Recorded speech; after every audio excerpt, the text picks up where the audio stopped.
विपिन जी हमारे साथ जुड़े हुए हैं। विपिन जी, विस्तार न्यूज एकमात्र ऐसा चैनल जो वहां पर पहुंचा हुआ है और हर एक पहलू को समझ रहा है और आम दर्शकों तक पहुंचा रहा है कि आखिर राजा और सोनम के साथ क्या हुआ होगा।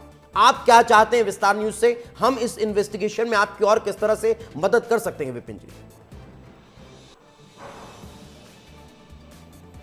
मैं इसमें ये चाहता हूँ तो इसमें जल्द से जल्द जो है अपने मेघालय सरकार की तरफ से सीएम साहब से बोलता हूँ मैं, तो सीएम साहब इसमें सीबीआई जांच जो है जल्द से जल्द आप बिठाइए।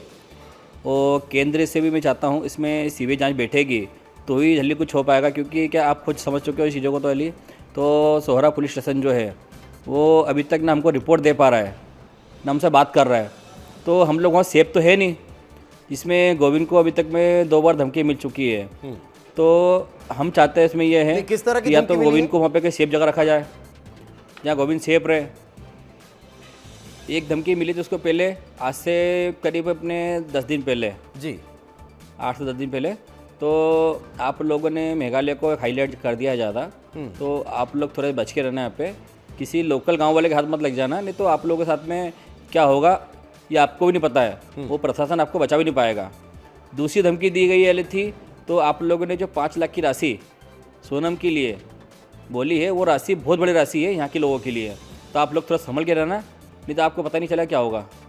तो इसके बाद में फिर गोविंद जो है अपने डीजी साहब से मिलने गया था, तो उनको गोविंद ने सारी बातें बताई। बोले सर मुझे जो है थोड़ा सा डर सा लग रहा है और मुझे इस टाइप से बोला गया है लोकल के थ्रू, तो सर आप या तो मुझे कोई सेफ जगह दीजिए जहाँ मैं रह सकूँ, वहाँ पे सरकारी क्वार्टर या कुछ भी चीज़ हो जहाँ रहता हूँ सेफ अपने आप समझूँ मैं। तो साहब का कहना मतलब निकलता है, बोले काम करिए आप मेरा नंबर लीजिए, आपको कुछ भी तकलीफ हो तो मुझे फ़ोन लगाइए, हम आपके साथ खड़े हैं। हमारा मानना यह है तो साथ खड़े होने के लिए साथ में आदमी होना भी चाहिए इस टाइम पे। जब फ़ोन लगाने जाए तो जब साथ भी नहीं बचेगा तो फ़ोन किसको लगाएगा। बिल्कुल बड़ी बात, लेकिन हम हर वक्त आपके साथ खड़े हैं विपिन जी। मैं लौट रहा हूं आपके पास। अखिल वर्मा जी, एक बड़ा सवाल, अगर इस तरह की धमकियां भी लगातार मिल रही है तो पुलिस को सबसे पहले तो उस नंबर को ट्रेस करना चाहिए कि किसका फ़ोन कॉल था, लेकिन उस पर बात नहीं हुई। सिर्फ आपके साथ खड़े हैं ये कह देने भर से क्या इस तरह के मसले को लेकर इन्वेस्टिगेशन पूरा हो जाता है?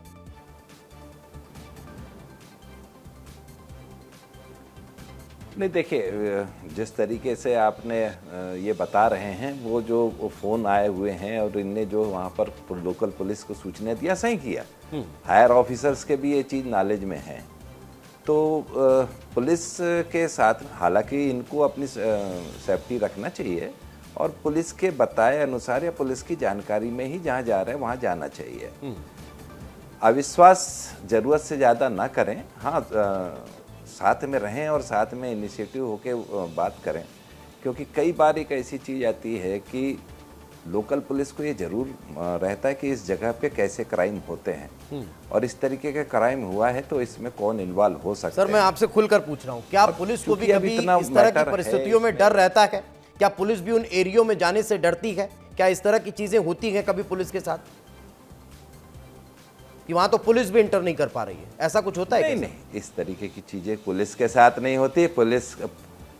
पुलिस के साथ बिल्कुल नहीं होती। पुलिस जो है, पुलिस ऐसी सब जगहों पे जाती है, डेयरिंगली जाती है और ऐसी सिचुएशंस कभी आती भी है तो उसको हम लोग नज़रअंदाज करके अपने तरीके से जो सुविधाएं हैं, हमारे को जो सतर्कता है वो बरत करके हम लोग ऐसे सब जगहों पे जाते हैं। विभिन्न प्रकार की इस तरीके की टेररिस्ट एक्टिविटीज़ होती है जिसका सामना हम लोग करते ही रहते हैं। तो ये धमकियाँ तो आती रहती हैं, मे बी पॉसिबल ये चेतावनी भी हो सकती है और ये धमकी भी हो सकती है। बिल्कुल, चेतावनी अलर्टनेस में भी जा सकती है और धमकी क्रिमिनल भी हो सकती है। बिल्कुल, और तो यही इसमें कारण है बहुत कि ज़्यादा जो चिंता परिजन करने हैं की ज़रूरत वो नहीं है। अभी हाँ, डरे ये सहमे जरूर हैं, वहाँ पुलिस की से लोकल रिक्वेस्ट कर पुलिस रखे के हैं, साथ मदद की मिलकर गुहार लगा रखे हैं, लेकिन कितनी मिल पा रखी है ये आपके और हमारे सबके सामने है। श्याम जी, एक बड़ा सवाल, अगर हम इस पूरे सोनम और राजा रघुवंशी वाले मामले को देखें तो ये न सिर्फ मध्य प्रदेश बल्कि नेशनल मीडिया का एक बड़ा मुद्दा बन चुका है। विस्तार न्यूज जैसा चैनल वहां पर पहुंच भी गया है। ऐसे तो न जाने कितने केसेस रहे होंगे वहां पर कि कोई लापता हो गया होगा, पता भी नहीं चला होगा और उसके बारे में कभी कोई चर्चा भी नहीं होगी।